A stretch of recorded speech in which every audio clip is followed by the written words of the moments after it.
National award வாங்கினேன். அந்த award வாங்கிட்டு போயிட்டு அவர்கிட்ட தலைவர்கிட்ட கொடுத்து ஆசீர்வாதம் வாங்கணும். இதான் கான்செப்ட். இதுக்காக நான் போய் போறேன் அலையிற பார்க்குறேன் அவரை பார்க்குறேன்.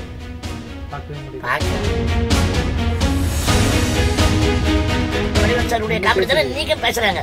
எத்தனையோ வருஷம் ஆனாலும் 2024 8 மாசம் படம் வந்துருக்கு. என்ன ஒரு 150 200 படம் வந்துருக்குதா? ஏதாவது ஒரு காமெடி சொல்லுங்க. சரிங்க இது ஆகுது, ஆனா கால் பிரேக் எட்டல, சம்பந்தமே இல்லை. எப்படி அதே மாதிரி பாத்தீங்கன்னா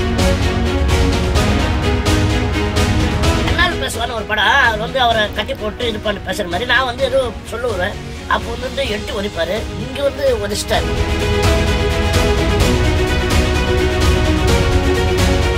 அவர் வந்து ஸ்க்ரீன்ல ஒழுங்கா பண்ண விட மாட்டாரு, அவரை விட அதிகமாக நம்ம பண்ணிடக்கூடாது, இல்லை இப்போ வாய்ப்பு கொடுக்க மாட்டாரு, நிறைய போகும்.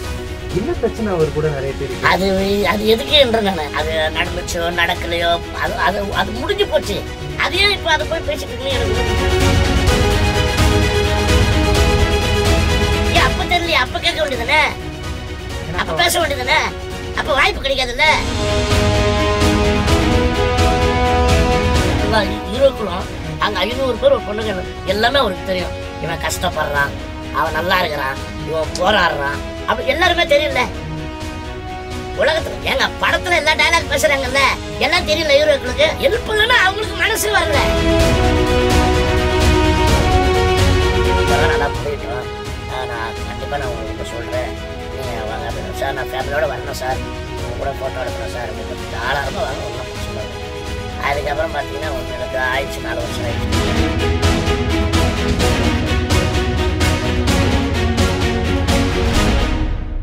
கேப்டன் சார் பத்தி பேசிட்டு இருந்தோம். அவர் ஆக்சுவலா இந்த மாதிரி யாருக்காவது வேலை இல்லாம இருந்துச்சு அப்படின்னா தேடி தேடி கூப்பிட்டு லிஸ்ட் எடுத்து கூப்பிடுவாராமா. நீங்க அவங்களை கூப்பிடுங்க இவங்களை கூப்பிடுங்க. அப்படி ஒருத்தர் இல்லாததுதான் மேபி இந்த மாதிரியான வேலை இல்லாததுக்கு காரணமா இருக்கும். இருக்கலாம். ஏன்னா நிறைய பேருக்கு பார்த்தீங்கன்னா எங்களை மாதிரி நகைச்சுவை நடிகர்கள்லாம் ஒரு 30 பேர் மேலே இருக்கிறோம். அந்த வேலை கொடுக்குறவங்க வந்து இப்போ இல்லை. அதாவது பார்த்தீங்கன்னா கேப்டன் விஜயகாந்த் சார் அவர் பார்த்தீங்கன்னா நிறைய பேருக்கு வாய்ப்பு கஷ்டப்படுறாங்க அப்படின்னா அது நடிக்கிறதுன்னு கிடையாது, எல்லாமே டெக்னிக்ஸ் யாரா இருந்தாலும் சரி, வேலை இல்லையா சரி கூப்பிட்டு கொடுங்க அவங்களுக்கு அப்படின்னு கொடுப்பாரு. வடிவேல் சாரு, விவேக் சாரு, அந்த இது இருப்பாங்களா, அந்த நம்பி இருப்பாங்க இல்லையா ஒரு குரூப்பு, அதுக்கெல்லாம் வந்து இது. இப்போ அவங்களாம் இல்லைன்னு உடனே பார்த்தீங்கன்னா இந்த மாதிரி ஆளுங்கெல்லாம் வந்து ரொம்ப கொஞ்சம் சிரமத்தில் இருக்காங்க. வேற ஒன்று வேலையிலேயும் சரி வருமானத்துல சரி அந்த மாதிரி இதுவாக இருக்கிறாங்க. அதனால விவேக் சார் பத்தி சொல்லுங்களேன். அவர் கூட ஒரு சீரியல் பண்ணிருப்பீங்க. விவேக் சார் கூட வந்து பாத்தீங்கன்னா வந்து பொதிகளை வந்து அந்த காலத்துல தூர்தர்ஷன் சொல்லுவாங்கல்ல, அப்ப வந்து பாத்தீங்கன்னா 13 வாரம் அக்கறை பச்சைன்னு ஒரு சீரியல். அப்ப வந்து கே ரங்கராஜ் சார் நிறைய படங்கள் அவர் வந்து உதயகீதம், தர்மம், வில்லம் அந்த படமெல்லாம் வந்து நிறைய ஒரு படங்களுக்கு பெரிய டைரக்டர். அவர் வந்து விவேக் சாரை வச்சு ஒரு இது பண்ணாரு சீரியல். அந்த சீரியல் தயாரிச்சு வந்து பொண்ணுமணின்னு சொல்லிட்டு கார்த்திக் சார் வச்சு படம் பண்ணாங்க. அதுல வந்து இணை தயாரிப்பு இருந்தார் மஞ்சுநாத்னு சொல்லிட்டு, நானும் அவரெல்லாம் கன்னட படம் பண்ணோம். அவர் வந்து என்ன பண்ணிட்டாரு, வந்து அந்த ப்ரொடியூசர் வந்து நமக்கு நல்லா இதுவாயிட்டாரு. அப்போதான் சொன்னார், இந்த மாதிரி விவேக் சார் வச்சு தூர்தர்ஷனில் ஒரு இது பண்ண போகிறேன், அப்போ வந்து நீ விவேக் சார் கூட ஃபுல்லாக வர மாதிரி இது பண்ணு அப்படின்னு சொல்லி டைரக்டர் சொல்லி அவர் வந்து ஒரு வாரம் ஒரு கதை, ஒரு வாரம் வந்து சங்ககாலத்தில் வீரப்பேன், ஒரு வாரம் வந்து மெடிக்கலில் இது பண்ணுற மாதிரி டாக்டர் மாதிரி அந்த மாதிரி ஒரு சப்ஜெக்ட் அப்படி எடுத்து 13 வாரம் அது அவ்வளோதான் அந்த இது கொடுப்பாங்க. அந்த 13 வாரத்துலேயே அவரு கூட நான் ட்ராவல் பண்ண நல்லா இது பண்ணேன். நல்லா ஜாலியாக சூப்பராக இருக்கும். நல்லா அது அப்பயே அவர் வந்து ஒரு குரூப் மாதிரி ஆரம்பிச்சு ட்ராக் எதுக்கு அப்பயே ஆரம்பிச்சுட்டார். அவர் அப்பயே இது பண்ணுவார். அதுக்கப்புறம் பார்த்தீங்கன்னா பாஸ்மார்க்னு ஒரு படம், ராம்கிஷார் ஹீரோ, இவர் வந்து அதில் நடித்தார். அதில் ஃப்ரெண்டு மாதிரி பண்ணோம் அந்த இது. அப்புறம் நிறைய வந்து பாலகட்ட மாதவன், அப்புறம் என்ன நிறைய அவர் கூட அப்படியே பண்ணியிருக்கேன். நல்லா பேசுவார், ஜாலியாக பேசுவார், ஹெல்பிங் மைண்ட், எல்லாருக்குமே நல்லா ஹெல்ப் பண்ணுவார். அவர் கூட நடித்த ஆளுங்களுக்கெல்லாம் பசங்களுக்கெல்லாம் வந்து காலேஜ் சீட்லாம் வாங்கி கொடுத்துருக்காரு. ஆமாம், அந்த சின்ராசன் ஒரு நடிகர் இருக்கார்ல, அவங்க பையனுக்கு வந்து காலேஜ் போய் அங்கே போய் லைலா காலேஜில் அந்த மெயின் ஆளுகிட்ட பேசி அந்த இதுவும் சீட் வாங்கி கொடு.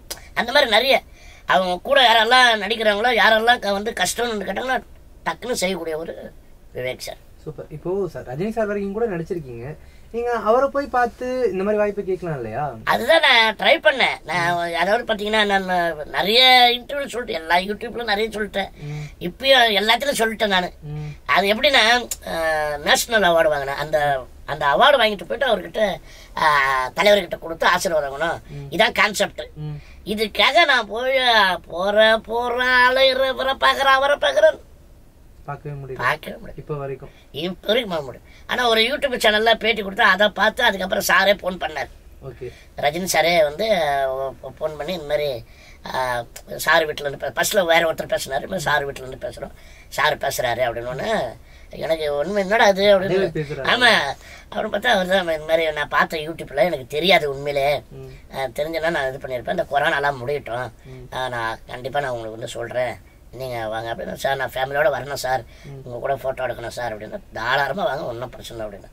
அதுக்கப்புறம் பார்த்தீங்கன்னா ஒன்றும் இல்லை, ஆயிடுச்சு 4 வருஷம் ஆயிடுச்சுன்னு ஒன்று. அவருக்கு எப்போ வந்து மனசு வந்து எப்போதான் அது ஒரு அது நேரம் அமையணும், நேரம் அமைப்பு வந்துச்சுன்னா கண்டிப்பாக இது பண்ணலாம். வடிவேல் சார் கூட நடிச்சதை பற்றி, ஏன்னா அவர் கூட தான் நிறைய காமெடிஸ் பண்ணியிருக்கீங்க, ஸோ அந்த அனுபவம் சொல்லுங்களேன். அது நிறைய அவர் பார்த்தீங்கன்னா ஃபர்ஸ்ட் அவர் கூட நான் பார்த்துருந்தேன் மகராசன் ஒரு படம், கமல் சார் இது. அது இப்போ கசாப்பு கடையில் வந்து இருக்கும், அங்கே பார்த்தீங்கன்னா 2 பேர் இருப்போம், வடிவேல் சாரும் நானும் அந்த கசாப்பு கடையில் வேலை செய்கிற மாதிரி அந்த இது அது அதில் வந்து அந்த காமெடி வரும். அப்போ பார்த்தீங்கன்னா வடிவேல் சார் வந்து அப்போ தான் நான் வந்து அந்த எனக்கு ஒரு பார்க்குறதுக்கு ஃபஸ்ட்டு வந்து ஒரு இது கிடைச்சிது. நல்லா பேசுவார், ஜாலியாக பேசுவார், அவங்க ஃபேமிலி மட்டும்லாம் சொல்லு. ஒரு வாட்டி ஷூட்டிங்லாம் முடிச்சுட்டு அவர் ஆட்டோவிலே போவேன் வருவேன். அப்போ அவர் அங்கே ஆஃபீஸில் தங்கியிருந்தார், ராஜ்கிரண் சார் ஆஃபீஸில் தங்கியிருந்தார். அப்போ வந்து இது பண்ணுவேன், அப்போ வந்து அப்படியே இது பண்ணுவேன். அதுக்கப்புறம் மட்டும் ஒரு படங்களும் அப்படியே காதலி, பாஞ்சாலங்குறிச்சி, கிட்டான் அப்படின்னு வரல அந்த இது, அதுக்கெல்லாம் அப்படியே இது பண்ணேன். அப்புறம் நடுவில் கொஞ்சம் கேப் ஆகிடுச்சு. அப்புறம் வந்து பார்த்தீங்கன்னா காதல் கிறுக்கன் படத்தில் அந்த மார்க்கெட்டில் வேலை போகும்போது நான் முத்தனை கத்திரிக்காய் அப்படி படத்தை சொல்லுவோம், அந்த படத்தில் வந்து எனக்கு அப்படியே மறுபடியும் அந்த இது வந்துச்சு. அதுக்கப்புறம் பார்த்தீங்கன்னா நிறைய அவர் கூட பண்ணுற மாதிரி இந்த லாரி டிரைவரு, கந்தசாமி திருடர், அப்புறம் என் கண்ணுக்கு வண்டா தெரியும், கம்பளி பிச்சா தெரியும், கருப்பசாமி குத்திக்கிட்டார் டைரக்டர் மூர்த்தி சார் அவர் தான். அப்புறம் தெனாலிராமன் படத்தில் பார்த்தீங்கன்னா கலைத்தூர் அமைச்சராக வருவேன், அந்த இதில் பண்ணுவேன். இந்த மாதிரி நிறைய அவர் கூட நிறைய இது பண்ணுவேன். அவர் சொல்லுவார் சார், அவர் வந்து என்ன சொல்லுவார்னா, நம்ம நார்மல் ஆளுங்களுக்கெல்லாம் வந்து காமெடி பிடிச்சிடலாம், ஆனால் உனக்கு ஏற்ற மாதிரி காமெடி பிடிக்கணும், அது ரொம்ப கஷ்டம் அப்படின்னு சொல்லி அப்படி இது பண்ணுவார். நான் ஏதாவது பண்ண சும்மா ஜென்ரலாக பார்க்க போவேன், அப்படியே பேசிட்டே இருக்கும்போது டக்குன்னு அவருக்கு ஒரு எதனா ஒரு காமெடி ஐடியா வரும். அதுதான் வந்து அந்த கந்தசாமி திருடன் அந்த இது. அப்புறம் போலீஸ் சுறா படத்தில் நீலா போலீஸா, நம்பவே இல்லை, இந்த மாதிரி உலகத்தில் இப்படி ஒரு போலீஸை நான் பார்த்ததே இல்லை அப்படின்னுவார். அதெல்லாம் அவர் தான் அந்த ஐடியா கொடுத்தது. அவருக்கு வந்து சும்மா ஒரு கோடு போட்டால் போதும், அதுக்கப்புறம் ஒரு ரோடு பாலம் எல்லாம் அவர் பார்த்துருவார். அவர் வந்து ஒரு கண்டென்ட் மட்டும் இதுதான் அப்படின்னா அதை பெருசாக்கி கூட நடிக்கிறவங்களாம் நல்லா இப்படி பண்ணணும் அப்படி பண்ணணும், அந்த காமெடி ஜெயிக்கிறதுக்கு என்ன வேணாலும் அவர் வந்து டைம் எடுப்பார். டைம் எடுத்து நல்லா பண்ணி அது. ஏன்னா நீக்கும் பாருங்க காமெடி, வடிவேல் சாருடைய காமெடி தானே நீக்கும் பேசுறாங்க, எத்தனையோ வருஷம் ஆனாலும் இது. ஆனால் இப்போ உள்ள காமெடி ஏதாவது ஒன்று சொல்லுங்க. இப்போ படம் வந்திருக்குதுல்ல 2024 8 மாதம் படம் வந்திருக்கு, என்ன ஒரு 150-200 படம் வந்திருக்குமா, ஏதாவது ஒரு காமெடி சொல்லுங்க. காமெடியே இல்லைன்னா படத்துல எல்லாம் சீரியஸாக எடுக்க ஆரம்பிச்சிட்டாங்க.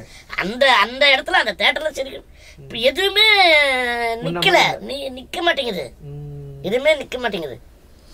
ஏன்னா அப்போ பார்த்தீங்கன்னா 4 தேட்டர்ல ரிலீஸ் ஆகி 100 நாள் 200 நாள் ஓடுவோம்.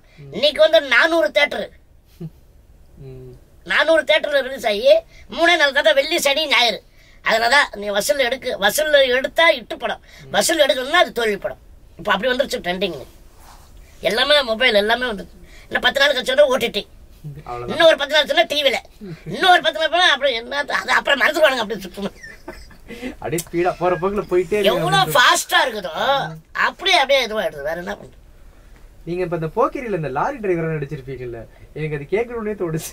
எப்படி அந்த ஸ்டேரிங் எல்லாம் பிடிச்சு? அது வந்து ஏன் கேக்குறீங்க, ஒரிஜினல் ஓட்ட சொன்னாரு. ஏன்னா பிரபுதேவா சார் ஓட்ட சொன்னாரு. ஓகே, பிரபுதேவா சார் தான் டைரக்டர். சரி சரி வந்து இப்போ என்ன பண்ணாரு, லாரி ஓட்டுவா அப்படிங்களா அப்படின்னு. சார் எப்படி சார் அப்படின்னு சொல்லிட்டு மேலே ஏற்றி விட்டாங்க. அந்த இதில் உட்கார வச்சு இது பண்ண இது அது இது தானே ஸ்டேரிங் தானே, ஸ்டேரிங்கு இதுவாகுது, ஆனால் கால் பிரேக் எட்டலை, சம்பந்தமே இல்லை. எப்படி அதே மாதிரி பார்த்தீங்கன்னா அந்த லாரி அந்த ஸ்டேரிங் அதெல்லாம் இப்படி கூட அசைக்க முடியல. அது எப்படி நான் கீரு வேற 3 நான் எப்படி பண்றது, ரொம்ப கஷ்டம். அப்புறம் என்ன பண்ணாரு, சரின்னு சொல்லிட்டு அந்த எழுந்து வர்றது மட்டும் அப்படி ஓடிட்டு வர்றது வந்து வேற. ஓட்டு வந்து அப்படி நிக்கல, அப்படி நிப்பார்ல அப்படின்னு சார். ஏய் நீலா டிரைவரா? நானே டிரைவர். யாரையா வண்டி நிறுத்துது? ஏய் அப்படின்னு ஜம்ப் பண்ண. அதெல்லாம் வந்து அவர் தான். ஏன்டா தண்ணி இந்த மாதிரி தண்ணி தானே தண்ணியால என்ன இதுவாயிருக்கு நீ போய் அப்படின்னு சொல்லிட்டு அடியில் வந்து அங்கே வருவேன். அது எல்லாமே பார்த்தீங்கன்னா அவங்க 2 பேருமே உங்களுக்கு தெரியல, இவர் டான்ஸில் அரக்கன், அவர் காமெடியில் அரக்கன், 2 பேரும் சேர்ந்தா என்ன அந்த அந்த ஷூட்டிங் ஸ்பாட்டு ஸ்டிச்சிங் அந்த அங்கே இதில் பட்டியலை பார்க்க தான் எடுத்தாங்க. 2 பேரும் ஐயோ அந்த மாதிரி ஷூட்டிங் ஸ்பாட்டில் பயங்கர ஃபுல்லாக அவர் தான். பிரபுதேவா சார் ஐடியா தான் அந்த தண்ணி வர்றது. அந்த காமெடி ட்ராக் எழுது வந்து இவர் தான், ராசு மதுரவன் சார் தான். ஓ அப்படிங்களா? போக்கிரி படத்துல காமெடி ட்ராக் எழுதுனது ராசு மதுரவன். அந்த இது சொன்னது அது ஃபுல்லாலாம் எனக்கு தெரியாது. என்னுடைய மேட்டர் வந்து அவர் தான். ஏன்னா நான் இந்த படம் பண்ண பிறகுன்னு ஒரு படம் பண்ணேன், சுடுகாட்டு காமெடி. அதில் நானும் அம்பானு சொன்னேன். அப்போ அவர் சொன்னார், டே அடுத்த படம் விஜய் சார் படம், பிரபுதேவா சார் படம், அதில் வந்து உனக்கு ஒரு காமெடி சொல்லியிருக்கேன், நீ தான் லாரி டிரைவர். என்ன சார் சொல்கிறீங்க? ஆமாண்டா நல்லது அப்படின்னு. ஆனால் அவர் ஷூட்டிங்க்கு வரல, ராசு மதுரவன் சார் அங்கே வரல. ஆனால் ஃபுல்லாக இது பண்ணது வந்து நம்ம பிரபுதேவா சார் தான். ஆனால் காமெடி அட்டி பயங்கரமாக தேட்டரில் நல்லது. ஆனால் ஹிந்தியில் எடுத்தாங்க அந்த படம், அப்படியே ரீமேக் பண்ணாங்க. அதில் இருக்குன்னு நினச்சேன். ஹிந்தியில் வந்து அது இருக்கும் கண்டிப்பாக கூப்பிடுவாங்கன்னு ஒரு நம்பிக்கையோட இருந்தேன். ஆனால் வந்து அது இல்லை, அது ஹிந்தியில் இல்லை. ஆனால் வந்து தமிழில் வந்து வேற லெவலில் நல்லா. கவுண்டமணி சார் பற்றி சொல்லுங்களேன். ஏன்னா நிறைய பேர் சொல்கிறாங்க ஷூட்டிங் ஸ்பாட்டில் திடீர்னு அவர் ஒன்று பேசுவார், நம்ம சிரிச்சிருவோம். அவர் வந்து எல்லாரையும் கலாய்ப்பார். இப்போ எல்லாமே கலாய்க்கிறாங்கல்ல. இப்போ பார்த்தீங்கன்னா எல்லாம் நிறைய சாதாரண, அவர்லாம் அப்போ அந்த காலத்தில் எல்லாரும் போட்டு கலாய்ப்பார். அந்த ஷூட்டிங் ஸ்பாட்டில் யாராக இருந்தாலும் சரி, எந்த ஹீரோ இருந்தாலும் சரி, யாராக இருந்தாலும் கலாய்ப்பார். அந்த மாதிரி ஒரு அந்த ஸ்பாட்ல. அதே மாதிரி ஒரு மானிட்டர்ல வந்து ஒரு மாதிரி அப்படியே சைலண்ட் பண்ணி டேக்கில் வர மாதிரி பேசுவார். அப்போ மற்ற ஆர்டிஸ்ட்ல வந்து அப்படியே ஒரு ஜர்க் ஆகிடுவாங்க. இவர் என்ன பேச போறாருன்றத மானிட்டர்ல வந்து சாதாரணமா பார்த்துருவாரு. டேக்கில் வந்து டக்குன்னு அவருக்கு வந்து அதான் அவருக்கு கவுண்டர் மணி அதுதான் அது. அவர் அந்த நேரத்தில் அடிச்சு விட்டுருவாரா, எல்லாம் மறந்துடுவாங்க. எல்லாமே அந்த மாதிரி ஒரு ஷூட்டிங்ல பயங்கரமா இதுவாக இருக்கும். நீங்க அவர் கூட நிறைய நடிச்சிருக்கீங்க. நிறைய கிழக்குக்கரை, சாமுண்டி எல்லாமே அவர் கூட நிறைய பண்ணியிருக்கேன். நல்லா ரசிப்பாரு, நல்லா இது. இல்ல ஷூட்டிங் ஸ்பாட்ல இந்த அடிக்கிறதுல அப்படி நிஜத்திலே விழுவுமா இல்ல? ஆமா, இந்த கண்ணால் பேசுவான்னு ஒரு படம், அவர் வந்து அவரை கட்டி போட்டு இது பண்ணி பேசுற மாதிரி நான் வந்து ஏதோ சொல்லுவேன். அப்போ வந்து 8 ஒதிப்பாரு, இங்க வந்து ஒதிச்சிட்டாரு. நிஜமாவே நான் கிட்ட போவேன், என்னடா பேசுறேன் அப்படின்னு 8 ஒதிப்பாரு. 8 வச்சோன்னே நான் அப்படியே இது பண்ணுவேன். அதுக்கப்புறம் வந்து பாத்தீங்கன்னா அவர் பெரும்பாலும் 8 ஒதிக்குது அதெல்லாம் யாருக்கு முடியும் இது பண்ண மாட்டாரு. ஆனா வந்து அன்னைக்கு கேட்டாரு அவரு, என்னடா ரொம்ப இதுவாயிடுச்சா, பலமாடி படிச்சா, என்னடா பாத்துக்கடா அப்படி அப்படின்ற மாதிரி அந்த மாதிரி இது பண்ணாரு அவரு. அது வந்து யாருக்கிட்ட கேட்க மாட்டாரு அவரு, 8 வச்சுட்டு போயிட்டே இருப்பாரு அவரு. ஆனா அன்னைக்கு வந்து அவருக்கு தெரிஞ்சிச்சு, நல்ல வேகமா 8 வச்சுருந்தேன். ஒன்னும் இது இல்லடா பரவாயில்லடா, இல்லை சார் ஒன்றும் இல்லை சார் ஒன்றும் சார். அந்த மாதிரி நல்லா இதுவா நம்மளை ரொம்ப பிடிக்கும் அவருக்கு. நல்லா ஜாலியாக பேசுவார், நல்லா இது பண்ணார்.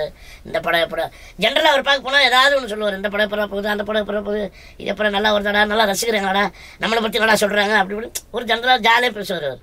நல்ல மனுஷன். நாங்கள் ஸ்க்ரீனில் பார்த்து என்ஜாய் பண்ண பல ஆக்டர்ஸ் நீங்களா இருக்கட்டும், நிறைய பேர் சொல்கிறேன், வெங்கல்ராமன் வரைக்கும் சொல்கிறேன். நாங்கள் என்ன நினைக்கிறோம், சரி படத்தில் நடிக்கிறீங்க, சம்பாதிச்சிருப்பீங்க, ஓரளவு செட்டிலான லைஃப் இருக்கும் அப்படின்னு. ஆனால் இப்போ திடீர்னு பார்க்கும்போது கஷ்டப்படுறோம், வாய்ப்பு இல்லை. இப்போ ராசமுதிரவன் சாரோட குடும்பம் கூட சொல்கிறேன், அவரோட மனைவி கூட ரீசெண்டாக ரொம்ப கஷ்டப்படுறோம்னு சொல்லியிருந்தாங்க. திரைக்கு பின்னாடி இது ஏன் இப்படி இருக்குது? இல்லை அது வந்து பார்த்தீங்கன்னா 2 விஷயம் வந்து பார்த்தீங்கன்னா, எல்லாருமே வந்து சினிமானா வந்து பார்த்தீங்கன்னா எல்லாமே நிறைய கோடிக்கணக்கில் இதுவாகுதில்ல. அதனால வந்து எல்லாம் அப்படியே சம்பாதிக்கிறாங்க அப்படின்னு ஒரு குறிப்பிட்ட இது மட்டும் வரைக்கும்னா அந்த இதெல்லாம். அதுக்கப்புறம் பார்த்தீங்கன்னா கொஞ்சம் இதுவாக தான் இருக்கு. கதாநாயகன் கதாநாயகி அந்த மாதிரி ஒரு இது கேட்டகரி இருக்குல்ல, அவங்களுக்கு இருக்குன்னா அதுக்கு. அதுக்கப்புறம் பார்த்தீங்கன்னா வந்து நார்மல் இதுதான். என்ன ஒரு நாளைக்கு அவங்களுக்கு ஒரு ரேட் இருக்குல்ல, ஒரு ஃபிக்ஸட் இருக்குல்ல, இவங்களுக்கு இந்த அமௌண்ட், இவங்களுக்கு இந்த அமௌண்ட், இந்த அமௌண்ட்னு அப்படின்னு இருக்கும். அது வெளியில் இருக்கிற மக்களுக்கு தெரியாதுல்ல. சினிமானா பயங்கரமா லட்சக்கணக்கில் வாங்க, உங்களுக்கு கொடுக்கணும் அப்படின்னு அவங்க வந்து எல்லாருமே அப்படி நினைச்சிட்டாங்க. அப்படி கிடையாது. ஒரு ஏபிசின்னு ஒரு கேட்டகரி இருக்குல்ல, அந்த மாதிரி ஒவ்வொருத்தருக்கு ஒரு சம்பளம் இருக்குல்ல. இப்போ ஷூட்டிங்கில் ஒரு 500 பேர் வேலை செய்கிறாங்க, 500 பேருக்கு லட்சக்கணக்கு கொடுக்க முடியுமா, கோடிக்கணக்கில் கொடுக்க முடியும். ஒரு ரேஞ்ச் இருக்குல்ல, ஒரு பொருள் இருக்குல்ல, அந்த பொருள் இந்த பொருள் இந்த பொருள். இப்போ கடைகள்லாம் நம்ம போகிறோம், கடைகள்லாம் நிறைய இருக்கு, ஒரு பொருளுக்கு ஒரு ரேட் இருக்குல்ல, அந்த மாதிரி தான். ஆனால் நம்ம ஆளுங்க என்னன்னா அது சேஃப்டி பண்ணிக்கணும். நம்ம சினிமான்றது வந்து காற்று உள்ள போது தூற்றுக்குள்ளுன்னு சொல்லுவாங்க அந்த காலத்தில். அந்த மாதிரி நம்ம இருக்கும்போது, வேலை வரும்போது, வருமானம் வரும்போது நம்ம அதை சேஃப்டி பண்ணிக்கணும். அது பார்த்தீங்கன்னா அது வந்து சில பேர் அப்படி விட்டுறதால தான் இந்த மாதிரி ஒரு கஷ்டமான சூழ்நிலை வந்து மாட்டிக்கிறாங்க. Super super. வடிவேல் சார் கூட நடிச்சவங்க எல்லாருக்குமே அவர் வந்து ஸ்க்ரீனில் ஒழுங்காக பண்ண விட மாட்டார், அவரை விட அதிகமாக நம்ம பண்ணிடக்கூடாது, இல்லை இப்போ வாய்ப்பு கொடுக்க மாட்டாரு, நிறைய கோவம். என்ன பிரச்சனை அவர் கூட நிறைய பேருக்கு? அது அது எதுக்குன்ற நான் அதெல்லாம் இப்போ அது பேசவே தேவையில்லை. நான் அது நடந்துச்சோ நடக்கலையோ அது அது அது முடிஞ்சு போச்சு. அது ஏன் இப்போ அதை போய் பேசிட்டு இருக்குன்னு எனக்கு ஒன்று. இப்போ நிறைய பேர் எதுக்கு அவர் இப்படி பண்ணாரு அப்படி பண்ணாரு இப்படி பண்ணாரு அவர் கூட எல்லாம் டிராவல் பண்ணாங்கல்ல, எல்லாருமே பண்ணாங்கல்ல, என்னையும் சேர்த்து தான் சொல்றேன், நானும் தான் சொல்றேன், எல்லாருமே பண்ணாங்கல்ல. அப்போ வந்து அந்த நேரத்துல வந்து இப்படி பண்ணாரு அப்படி பண்ணாரு இது செஞ்சாரு என்ன நடை கூடல அப்படி பண்ணாலும் இப்படி அதையே இப்ப சொல்லிக்கிட்டு என்ன என்றாது. இப்ப குறை சொல்லி என்ன இப்ப என்ன குறை சொல்லி என்ன ஏன் அப்ப தெரியலையா? அப்ப கேட்க வேண்டியதானே, அப்ப பேச வேண்டியதானே, அப்ப வாய்ப்பு கிடைக்காதுல்ல. எனக்கு அதுல உடன்பாடு இல்லை சார். இப்ப வந்து இப்படி பண்ணிட்டாரு அப்படி பண்ணிட்டாரு இப்படி செஞ்சாரு அப்படி பண்ணாரு, அது முடிஞ்சு போச்சு. அப்ப அவர் வந்து இந்த காமெடி இன்னொன்னு ஒரு காமெடி வந்து பேசும்போது அந்த ஆர்டிஸ்ட் அவர் பிக்ஸ் பண்ணிடுவார். ஒரு காமெடி பேசுறாங்கன்னா 10 பேர் உட்காந்து பேசுவாங்க ஆபீஸ்ல. நாளைக்கு எடுக்க போற சீன் வந்து நீங்க நைட்டு வந்து 10-11 மணி வரைக்கும் எல்லாரும் உட்காந்து பேசுவாங்க. அந்த படத்துடைய டைரக்டர் அந்த காமெடி அந்த முக்கியமான ஆளுங்கெல்லாம் உட்காந்து பேசுவாங்க. அப்பவே பிக்ஸ் பண்ணுவாங்க. ஒரு காமெடி பேசுறாங்கன்னா இது வந்து பாவலட்சுமணன் போடு, இந்த காமெடி வந்து சுப்புராஜ் போடு, இந்த காமெடி வந்து முத்துக்கால போடு, இந்த காமெடி வந்து கிங்டம் அப்படின்னு எல்லாமே போடுவாங்க. அப்போ வந்து எல்லாமே இந்த காமெடிக்கு அவருடைய ஜட்ஜ்மெண்ட் கரெக்டா இருந்துச்சு, எல்லாமே இட்டாச்சு, எல்லா காமெடியுமே இட்டாச்சு. சரி அப்போ வந்து அது இது பண்ணுச்சு. அப்புறம் ஒரு சூழ்நிலை காலங்கள் இப்ப அவரு இப்ப காமெடி ட்ராக் பண்றது கிடையாது, ஃபுல்லா வந்து குணச்சித்திர படம் தான் பண்றாரு, வேற ட்ராக் போயிட்டாரு. ஆனா இப்போ வந்து அவர் இது பண்ணாரு அது பண்ணு முடிஞ்சு போன விஷயத்த இப்ப குறை சொல்லி ஒரு புரோஜனம். இப்ப என்ன அது என்ன பண்ண போறீங்க? இப்ப நீங்க கேள்வி கேட்கறீங்க, நான் பதில் சொல்ல போறேன், முடிஞ்சு போச்சு, பார்ப்பாங்க ரசிப்பாங்க போடுவாங்க. இப்ப அதுக்கப்புறம் என்ன சொல்லுங்க நீங்க? இப்ப நீங்க கேள்வி கேட்டீங்க, நான் அதை பத்தி சொன்னேன், இப்படி பண்ணாருங்க அப்படி பண்ணாருன்னு சொன்னேன். இப்ப யூடியூப்ல எடுக்கிறாங்க, இதெல்லாம் மக்கள் பாக்குறாங்க. இதுக்கப்புறம் என்ன அது என்ன சரியாயிடுமா?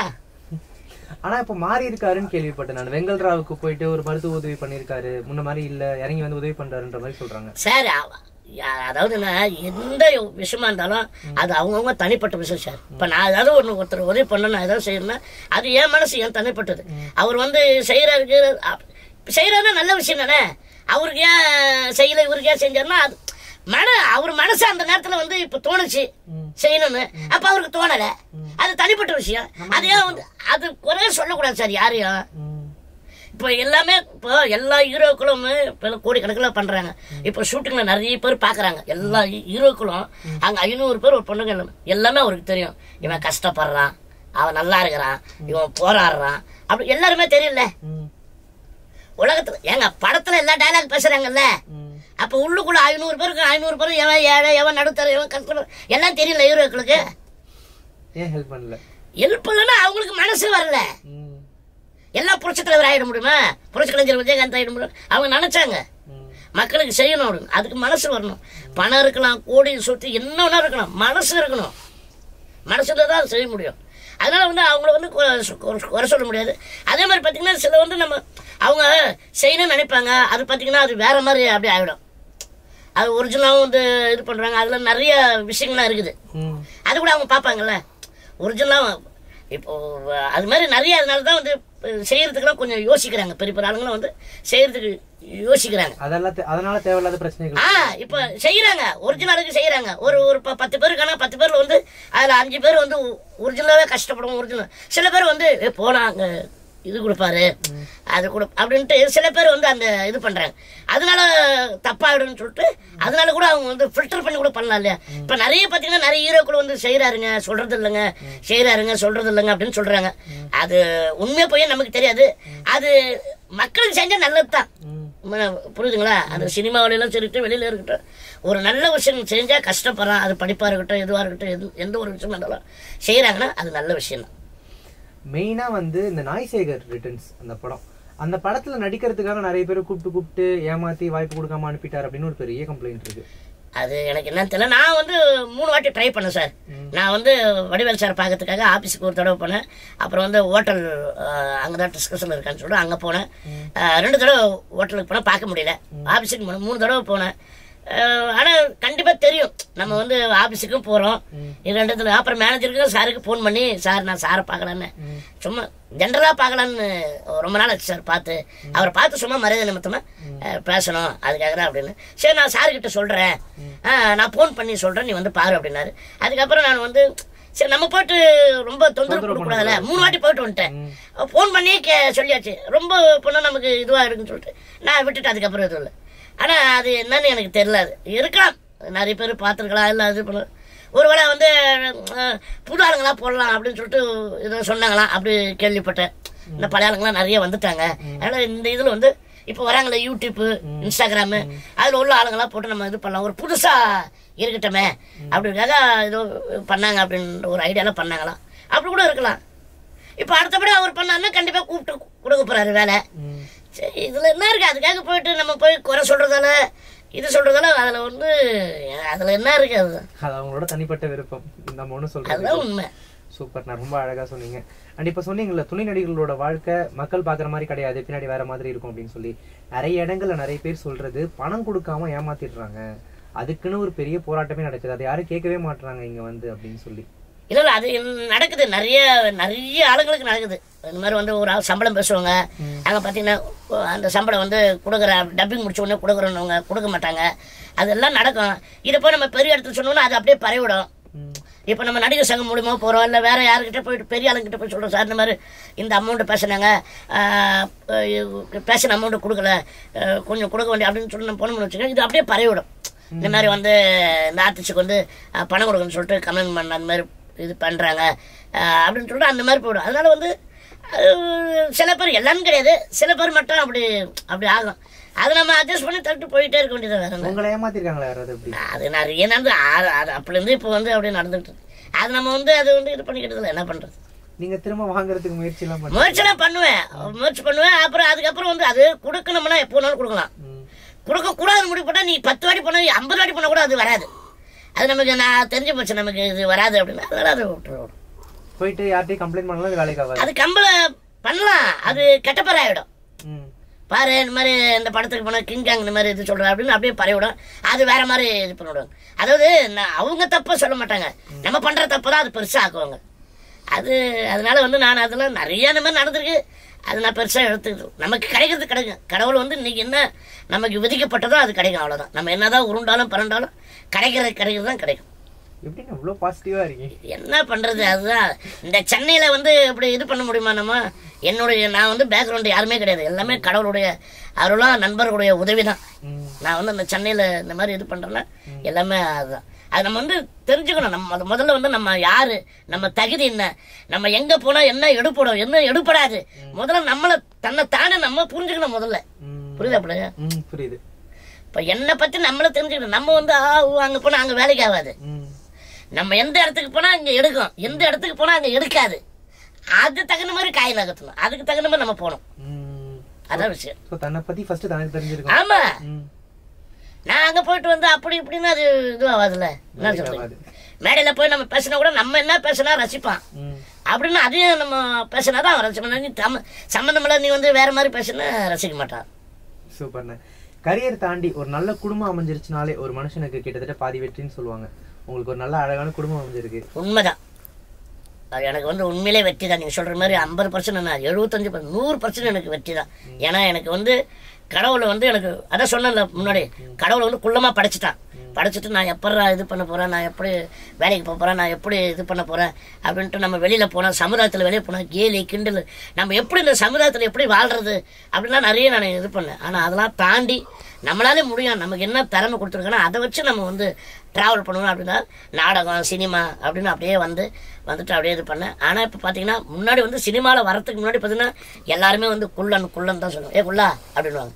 ஆனால் சினிமாவில் வந்த பிறகு 4 பேருக்கு நல்லா தெரிஞ்சவனோட கிங்காங் போகிறாங்க, நல்லா டான்ஸ் ஆட வர்றேன், பேர் நல்லா அப்படிதான் அருமையாக பண்ணுவார்.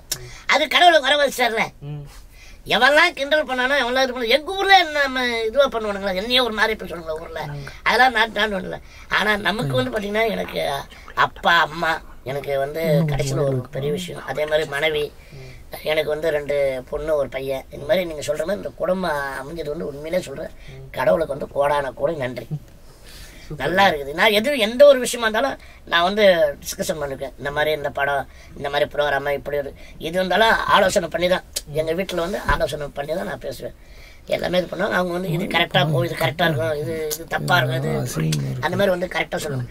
இப்போ நானாக பண்ணுவேன், எந்த ஒரு விஷயமா இருந்தாலும் நானே முடிவெடுத்து நானே பண்ணுவேன். அது ஏதாவது தப்பாயிடுச்சுன்னு வச்சுக்க எங்களை கேட்கக்கூடாதா, எங்களுக்கு கேட்டுனா நாங்கள் ஒரு ஐடியா கொடுத்துருப்போம் அப்படின்னு சொல்லுவாங்கல்ல. அதனால அது வந்து அப்படி பண்ணிடுது. ஏதோ ஒரு விஷயமா இருந்தாலும் கலந்து பேசி அந்த இது பண்ணுறது எல்லாமே நல்லா இது பண்ணுறாங்க. பசங்களாம் படிக்கிறாங்க, நல்லா ஒரு குறை இல்லை, நல்லா இதுவாக இருக்கு. குடும்பமாக நல்ல மாதிரி அமைஞ்சிருச்சு. சூப்பர். மலையாள நடிகர் பக்ரு இருக்கார் இல்லையா, அவர் இன்டர்வியூவில் பேசும்போது சொல்லியிருப்பாரு, குழந்தை பிறந்த சந்தோஷத்தை விட அதுவும் நம்மள மாதிரி ஆயிடக்கூடாது அப்படின்ற வேதனையோட தான் ஓடி போய் பார்த்தேன். ஆனால் பார்த்தோன்னே இல்லை என் பொண்ணு நல்லா தான் பிறந்திருக்கான்னு தெரிஞ்சோடனே ஒரு சந்தோஷம் ஒன்று இருந்துச்சு அப்படின்னு சொல்லிட்டு. குழந்தைக்கு அப்பாவான அந்த தருணம் எனக்கு வந்து கல்யாணம் வந்து ஃபர்ஸ்ட் வந்து நான் கல்யாணம் வேணாம்னு சொல்லிட்டு இருந்தேன். ஒரு டைமில் வந்து கல்யாணம் வேணாம்னு சொல்லிட்டு இருந்தேன். அப்போனா நிறைய பேர் என்ன சொன்னாங்க, இல்லை நீ கல்யாணம் பண்ணு, உனக்குன்னு ஒரு வாழ்க்கை அமையணும், உனக்குன்னு நீ இது பண்ணிக்க, அதான் நல்லது அப்படின்னு சொன்னாங்க. சரின்னு சொல்லிட்டு பொண்ணை பாருங்க அப்படின்னு அதே மாதிரி பொண்ணை பார்த்தாங்க. சொந்தக்கார பொண்ணு தான், அப்பாவுடைய வழி தான். அதே மாதிரி பார்த்து கல்யாணம் பண்ணி வச்சாங்க, இது பண்ணாங்க.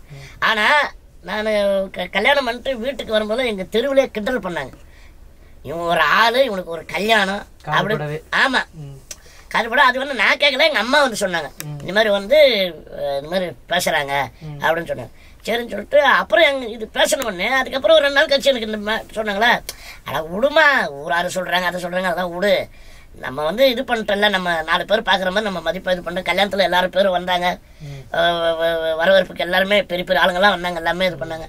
அதுவே நம்மளுக்கு இது தானே, விடுங்க, அப்படி தான் பேசுவாங்க அப்படின்னு அப்படியே இது பண்ணியாச்சு.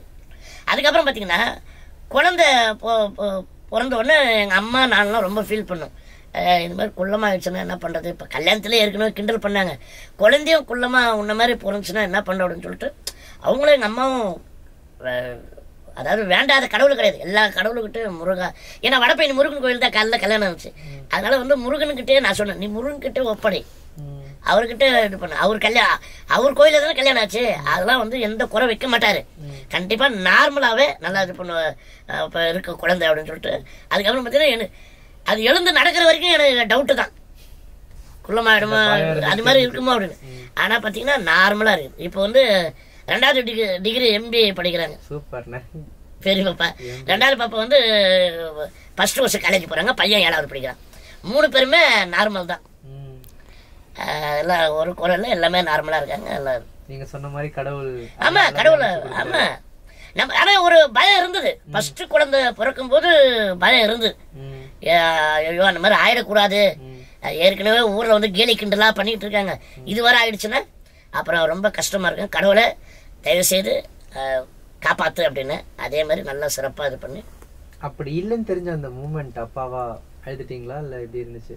இல்லை, கொஞ்சம் சந்தோஷமாக தான் இருந்தது, ரொம்ப ஆனந்த கண்ணீர் தான். அதான் ரொம்ப ரொம்ப ரொம்ப சந்தோஷமாக இருந்தது. ஒன்றும் இல்லை, அதெல்லாம் அதான் சொல்கிறேன்னே, கடவுள் என்ன இது பண்ணுறாரோ அதுதான். நம்ம வந்து யாருக்கும் வந்து நல்லது தான், இது வரைக்கும் நிறைய பேருக்கு வந்து நம்ம நல்லது தான் நினைக்கிறோம், நம்ம நல்லது நினச்சாவே அது நல்லதே நடக்கும், புரியுதுங்களா? அதனால வந்து அதான் அஜித் சொன்ன மாதிரி தான், எண்ணம் போல் வாழ்க்கை, நம்ம என்ன நினைக்கிறோமோ அதான் புரியுது. இப்போ தனுஷ் சொல்ல ஆரம்பிச்சிட்டாரு, அது அங்கே போகணும், விடுங்க.